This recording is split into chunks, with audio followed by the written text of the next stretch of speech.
So guys, so tuturuan ko kayo kung paano gumamit ng mga free music for exclusive sa Facebook lamang. So, una punta tayo dito sa Google. Search natin yung Creator Studio Facebook. So, ito yung pangalawa, Creator Studio Facebook. Pagkatapos guys, so pindutin natin tong Creator Studio. Hintayin lang natin kasi nag-loading. So, check lang natin. So, open natin tong desktop site para magiging internet yung ating Facebook page. So, search nyo na ano lang. So, naka-ready na po yung ano natin, Facebook page. So, nandito na po yung so, dito makikita natin yung meron ditong create post, create reel, create story, go live, more. So, dito sa kilid guys, makikita natin yung scroll natin, zoom natin. So, meron ditong nakalagay na all tools. So, dito, all tools. So, ayan. So, click natin yan. Pagkatapos natin maklik, engage audience. So, hahanapin lang natin yung sound collection guys. So, business feed, content, inbox, inspiration hub, live dashboard, planner, sound collection, advertise, sell products and services. So, dito lang po tayo sa engage audience yung panghuli, sound collection. Click natin yan.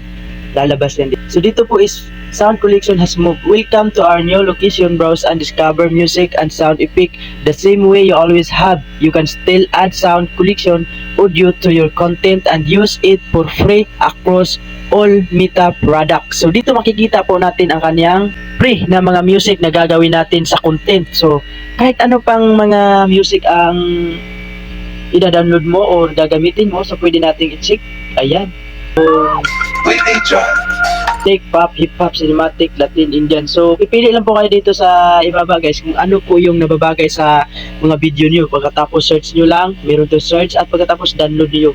Meron ditong naka-arrow nasa baba at meron din para naka-play, pause at yung naka-arrow baba, i-click lang nyo yan. Pagkatapos naka-download na po yan, download file. So ganito lang po guys, at sana'y marami po kayong matutunan dito sa mga tutorial na to para sa mga gumagamit ng mga laging nakaka-copyright at nahihirapan. So dito na po kayo guys, at maganda itong gagamitin dahil epektibo ito for exclusive only lamang ito na ginagamit sa Facebook, 1 minute. And so bahala na po kayo dyan kung ano ang pipiliin. So naka-file downloaded na po, open na po yan. So itry natin para maniniwala kayo kung nakaka-open po kayo.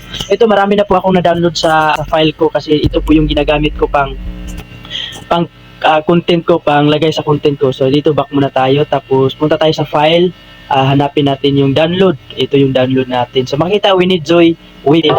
Ayan. So dito makikita yung mga download ko guys. So subukan nyo guys, maganda itong mga pre na binigay ni Facebook for exclusive Facebook lamang ito. Hindi po ito pwede gamitin sa YouTube, sa kahit ano, dahil makaka-copyright po talaga kayo. Kung gagamitin nyo po ito para sa YouTube is short lamang po, 1 to 9 seconds lang po, 1 to 10 seconds, ganun lang po. At maraming salamat po sa inyo at naway patuloy nyo po akong susuportahan sa aking bagong Facebook page, Kuya Bird Art Phoenix. So ito po yung Facebook page natin, mapakita ko ulit sa inyo. Yan po, meron pa po tayong